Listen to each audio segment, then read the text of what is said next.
Quick disclaimer, these discussions are intended for education and informative purposes. They are not to be used as legal advice.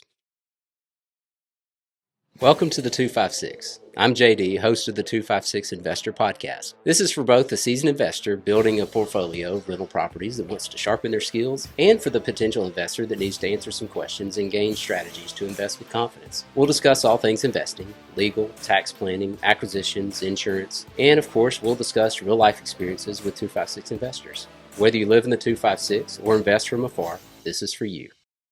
Hey, I'm JD with the 256 Investor.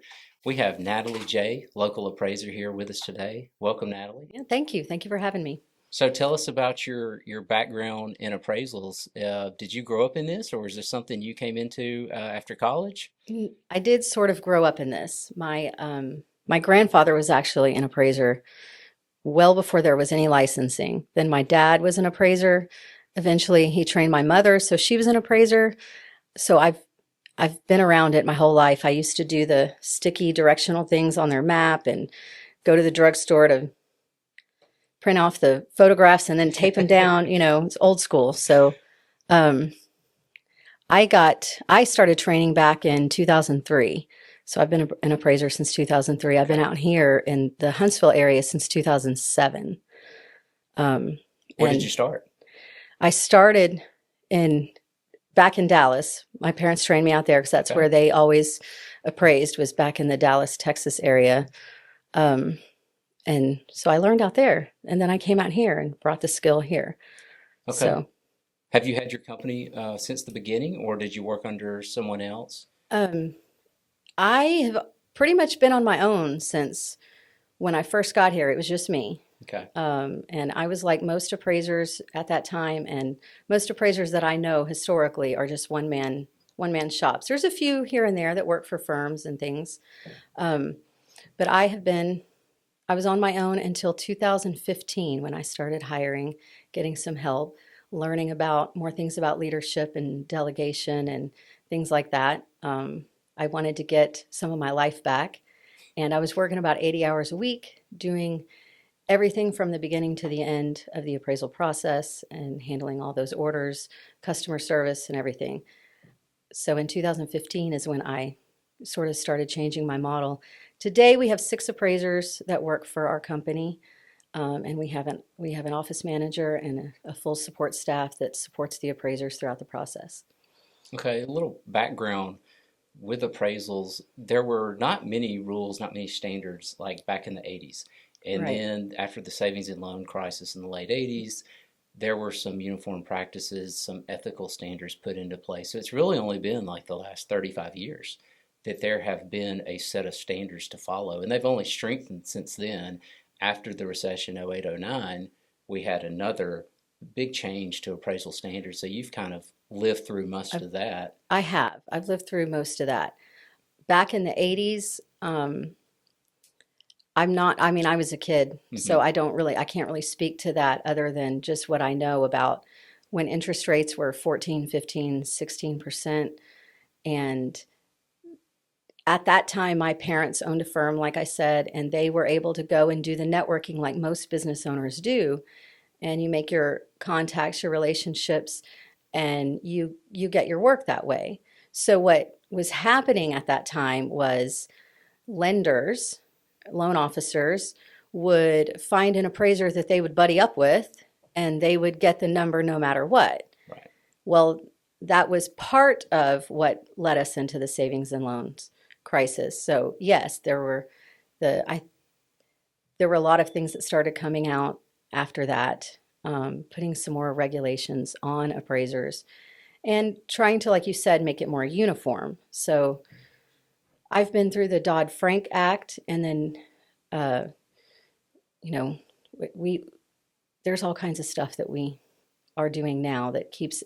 Fannie Mae has now come out with the UAD form that you've seen it for years, the new 1004. I've actually done appraisals on 2 different forms, and now they're talking about changing again. So I'm getting ready to learn all of that. You can't ever get too comfortable. Because Correct. like you said, some practices were developed, some standards were put in place after the savings and loans crisis. And then after the 08, 09, around 2010 was the Dodd-Frank Act, which put really tighter restrictions. When I became a licensed agent 20 years ago, like you said, agents and appraisers had these networking relationships, Yes. and that kind of, the clamps were put down on that. You can't, you have no authority as a real estate agent, someone involved in the contract who does the appraisal. It's kind of a randomly generated.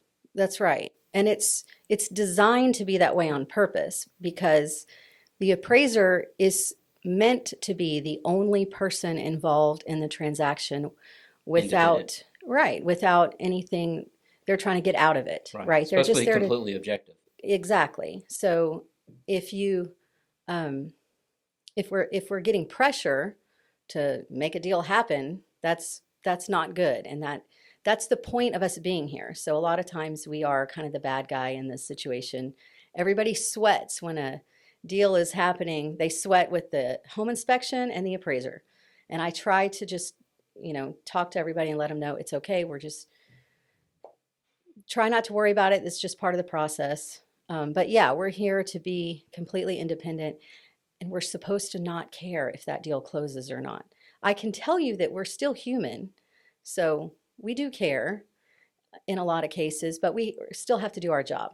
And appraisers caught a lot of the blame from the Great Recession, from subprime lending and everything involved with that. Appraisers did get a lot of blame, and that's when laws were passed that, like you said, it really made it an independent practice, completely objective. You're Yes, putting a value on a home not to satisfy the buyer or the seller. You're putting your opinion of the home based on facts, based on your measurements and the comps of the home yes, and things like that. It's supposed to be completely objective. yes, And appraisers do, they get a lot of blame a lot we of time do. when deals don't work out. Like you said, it Yes, usually the two things that the buyers and sellers are sweating are the appraisal and the home inspection. Well, the home inspection, you have some negotiating. yeah, You can fix those things. You can repair that. If an inspection comes back poorly, you can make amends and still get it to the closing table. An appraisal, it is supposed to be independent and objective. hmm, So there's not a lot of wiggle room. You can't just call the appraiser and say, well, you need to change your mind and bump this up $10,000 to get it to that's closing. true. It's not that simple. So it really is the process people sweat about, and it's not the most entertaining thing in the world to talk about, but it's very important. And a Yes, lot of times, it's the most important thing in a transaction. yeah. And I'll tell you that when we develop our opinion of value, that doesn't mean that that's what that house has to close at. Right. People are allowed to do whatever they want with a deal. If you think it's worth more and you're willing to pay more and you're able to pay more, go for it. We're not here to stop. I promise you, we're not trying to stop deals from going through. It's just we have to do our job. Well, we saw that a lot in the last 5 years. An appraisal, a home sells at 250, the appraisal comes back at 240, and so many times the buyer just said, I'll bring that extra $10,000 to closing. Yes. We've seen that time and time again. So it doesn't mean the deal's dead necessarily. Yes. You're putting an opinion on the value of that home, but you're right. It can still sell for whatever price the buyer and seller negotiated. Right. And the buyer and seller can renegotiate after the appraisal comes back if it happens to come in below the contract price, which usually that's the only time when there needs to be a renegotiation, Mm-hmm. right? Nobody cares if it comes in above the contract Right, right. price. But yeah, you can renegotiate those as well. So Well, speaking to all our investors who are listening, if they're purchasing with a loan involved, they're going to have to get an appraisal.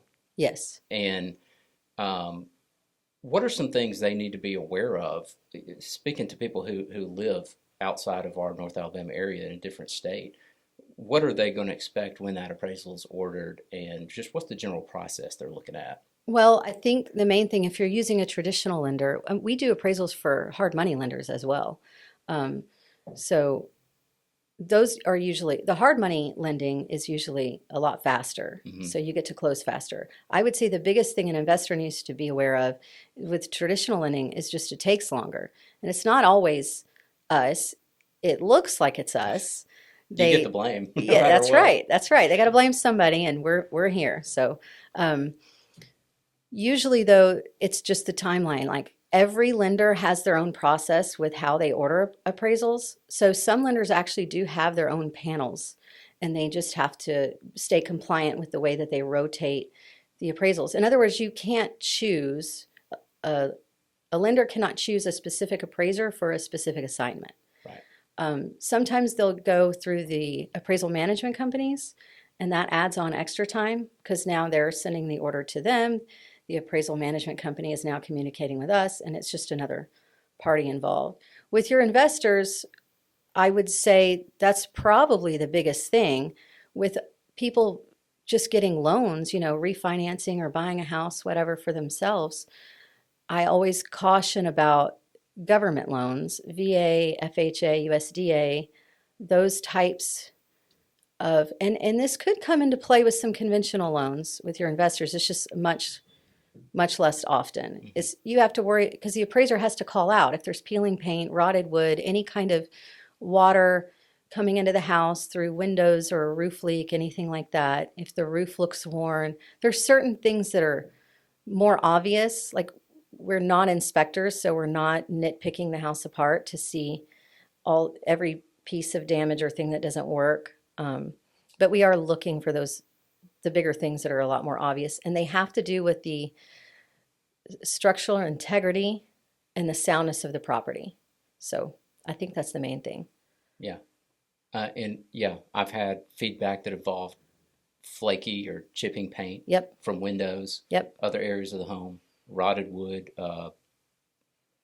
handrails, Yes. mainly, things like that. Yeah. So if you're buying a house that you're wanting to flip and it needs a lot of work, that's where the conventional lending is going to be a trickier road for you to go. Right. Because you might have to do some of those things before closing. I've seen appraisers note that there was no flooring in the home, as in it's a slab home. Yeah. The carpet was pulled up and pulled out and thrown away. Mm-hmm. And it's a condition that flooring has to be put down.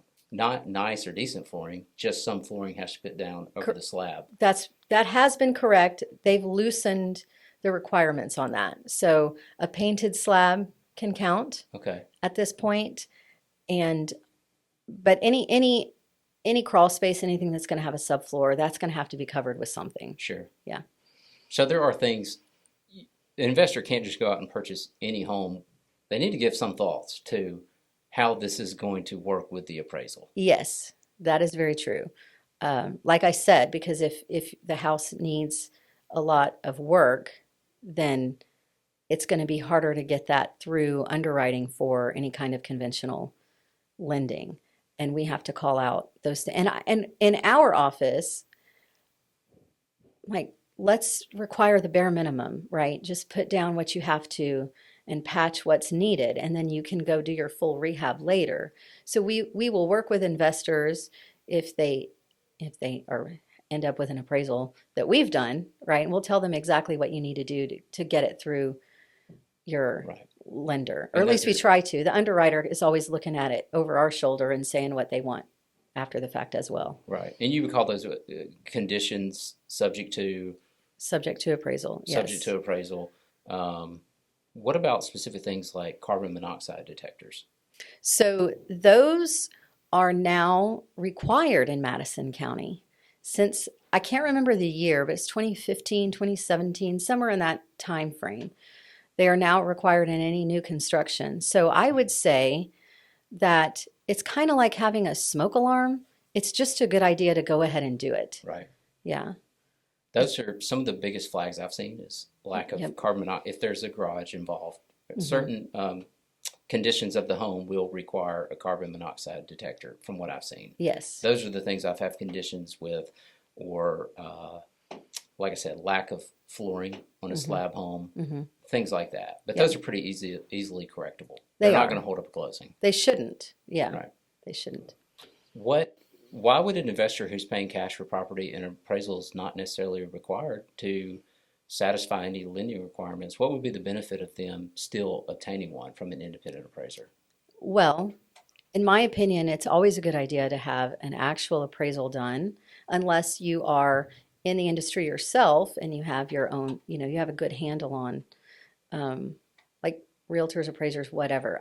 I think it's a good idea to have an appraisal, whether you're paying cash or not, even if you're paying cash, because it's going to give you somebody else's outside opinion of the value of that house and where it really is situated in the market, how it's really going to compete. It's important to know what you have. It is, yeah. And we, my husband and I, we've done some investing ourselves. And so we've bought from wholesalers before. I'm sure Hmm. everybody knows about wholesalers. And wholesalers are always going to pick the top number when they're showing you that their anticipated ARV, Right. right? They can be pretty liberal with that They can price. be pretty liberal with that. Yeah. And I've seen some of the comps on those sheets that they send out to us, and I'm like, what in the world are you thinking? That's from a really long time ago, or it's nowhere near in the vicinity of what a Right. comparable sale or a suitable substitute would be for size or what have you. So I just think it's a good idea to have your own peace of mind to make sure that you are not now emotionally invested in this deal, because that's what happens, Right. right? And you're not going to make a bad decision. You're not going to pay too much for a house that is then not going to sell for what you want. Or even paying too much for it up front is always, of course, the biggest problem when you're Right. trying to flip them anyway.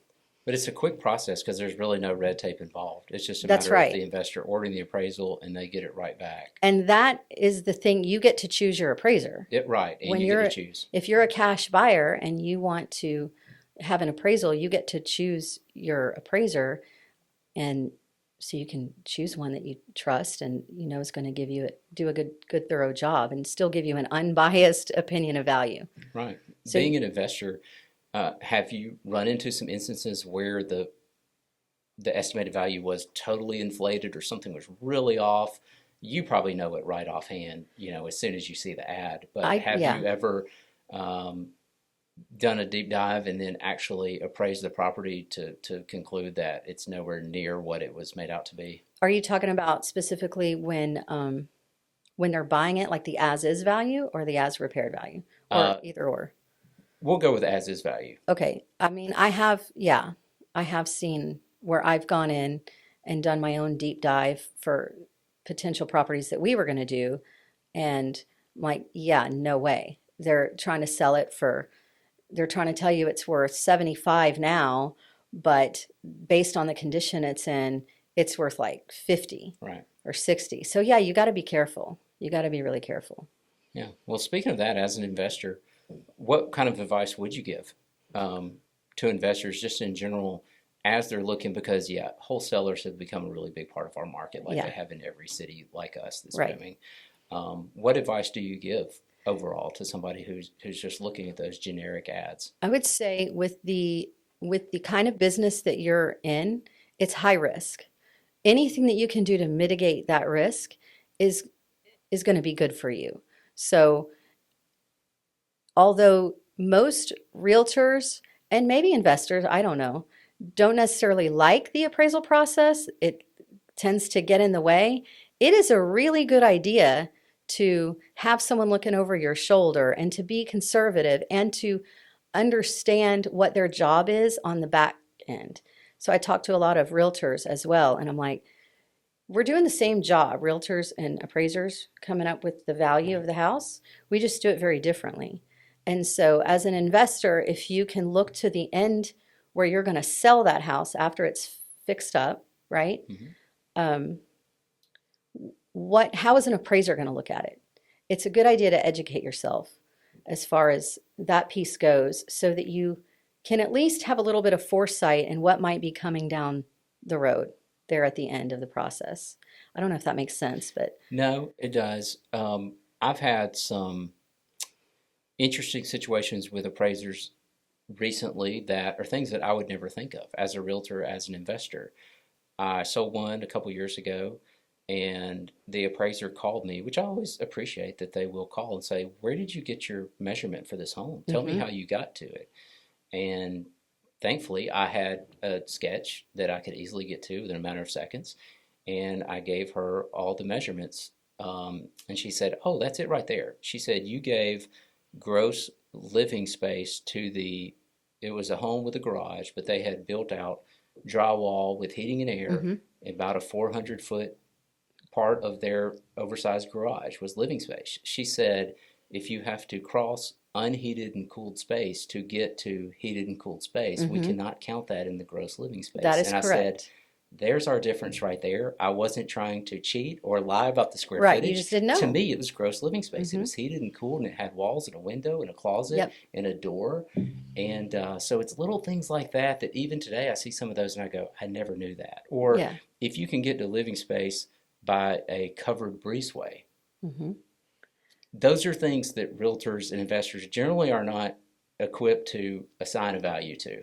Right. And that's where you can be really important. Yeah. So at that point, when you have to go through an unheated and cooled area, or you have to go outside, at that point, that finished area becomes an accessory dwelling unit. It cannot be included in the main area, though, and we do see that more than you would think Well, it's tricky with because the it's way that the inside the home. listings, A lot of right, times they can be inside the home itself. right, right.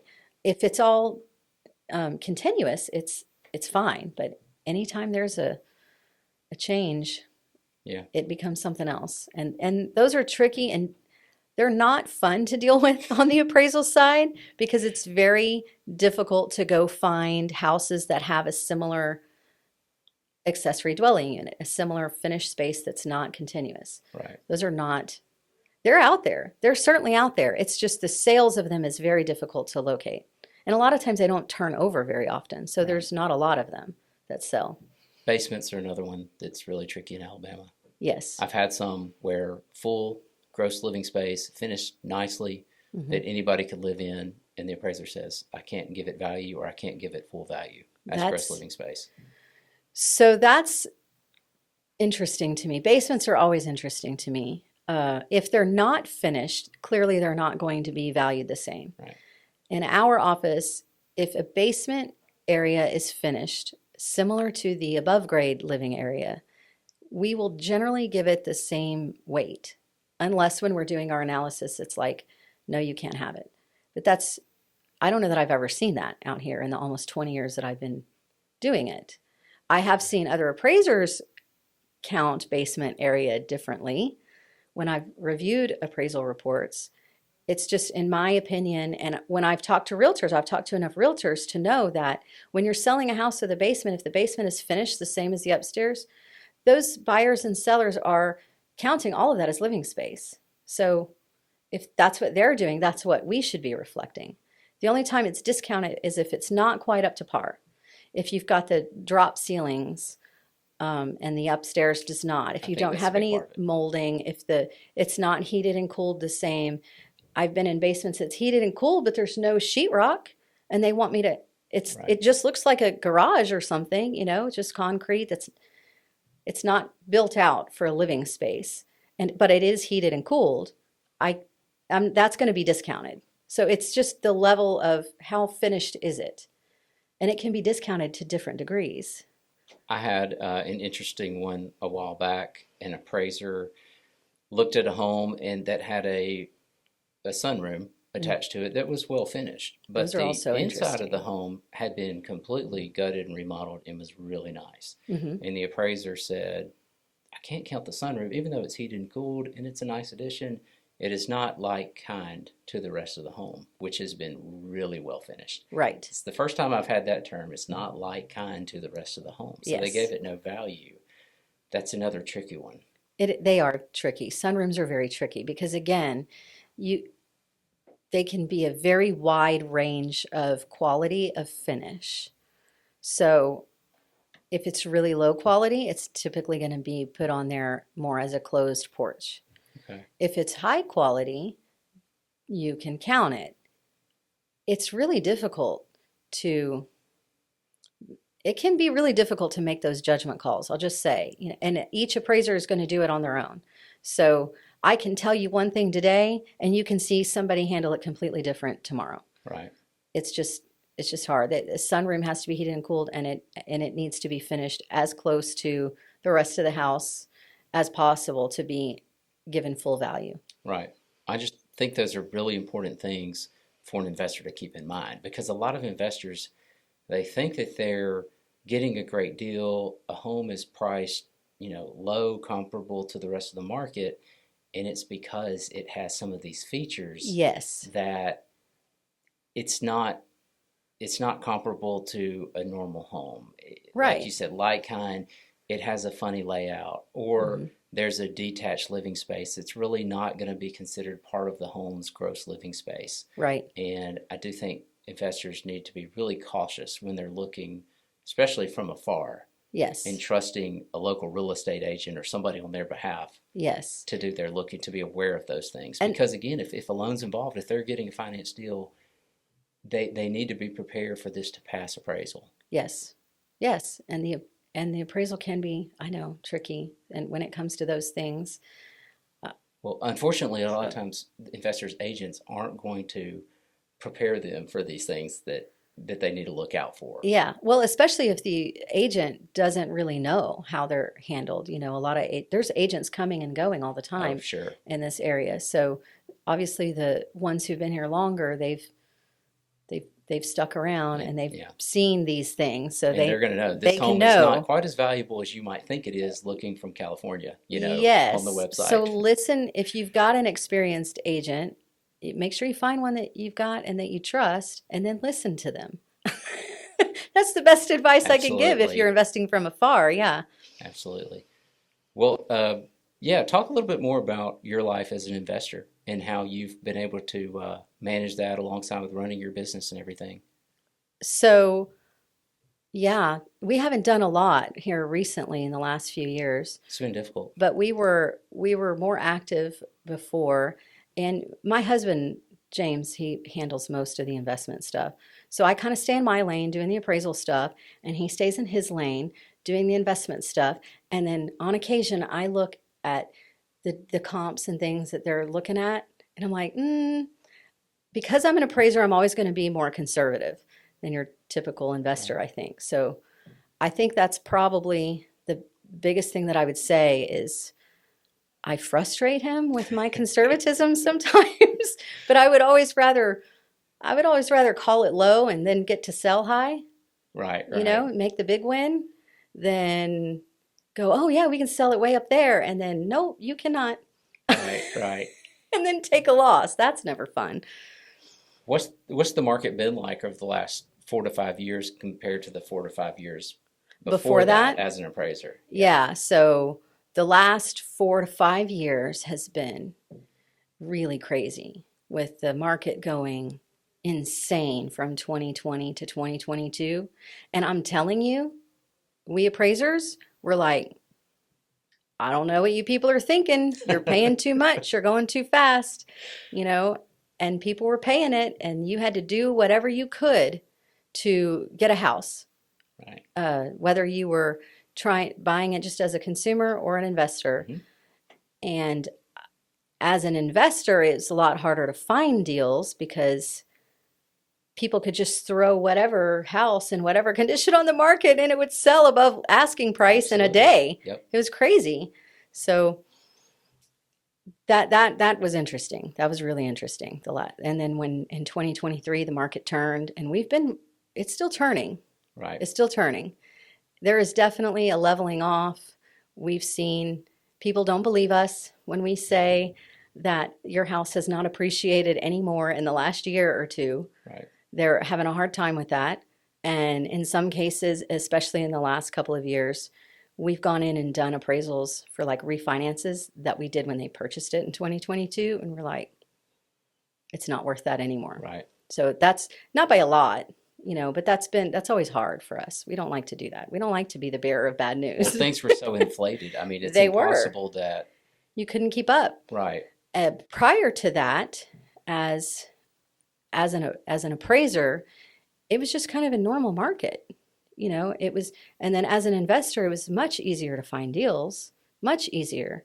We had a lot more people that we could talk to. They didn't have as much competition, and we were able to, do several pretty decent deals during those, 2015, 2016 to 2020.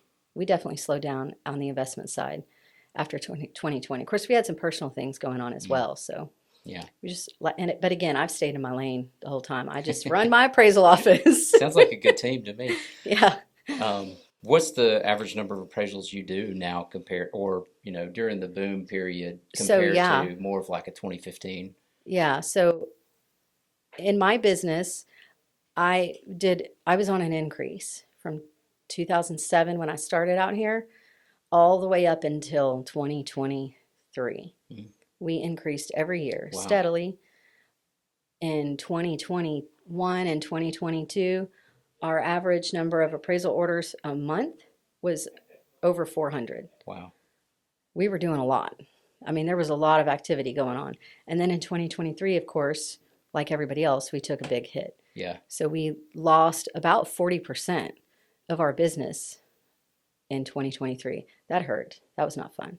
Yeah. But we recovered half of that in 2024, and we're on track to get back up there close to where we were in 2022 by the end of this year. So we're hoping we get back, we Yeah. recover the rest of it. We're more of a stable market now. Yes, We were just so inflated yes, for a couple of years. Yeah. That was never going to last. It's not supposed to. right, right. And I don't care what you pay for your house. I just, please don't be mad at us for telling you you paid too much for it. If Right. you,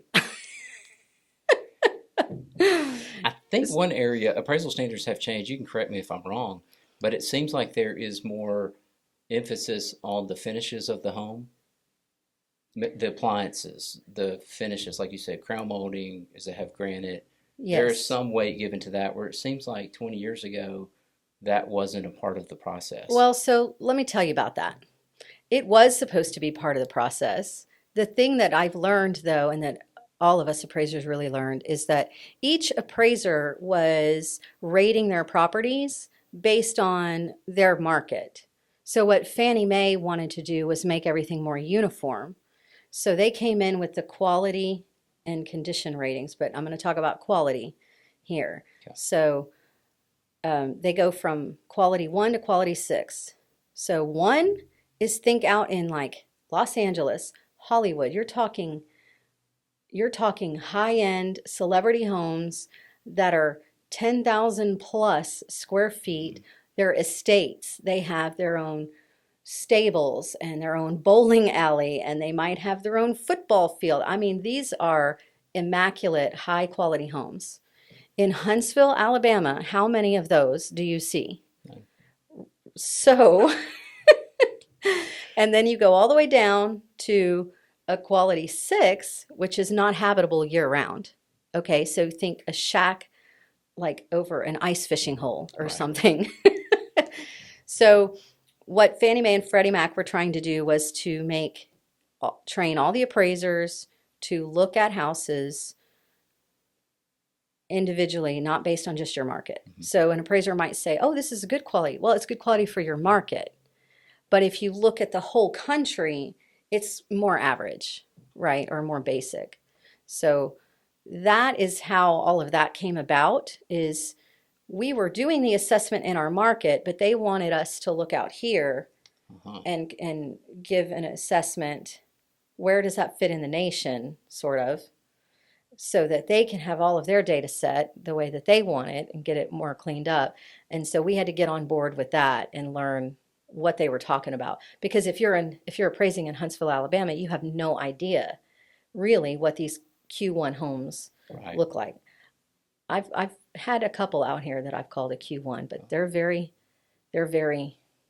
far and few between. Yeah, I would say so. Yeah. I'm sure And I it took don't. an adjustment to get on board with that. Oh yeah, it was. So that's where that kind of came from. Okay. Well, what do you see in the market in the next few years? Or what's your opinion, or where do you hope it goes, and just overall analysis? Of course, I'm in real estate, so I hope it just Like goes all of us, yeah. good again. You know, I did not like it when it was overinflated and going too fast. That made me nervous.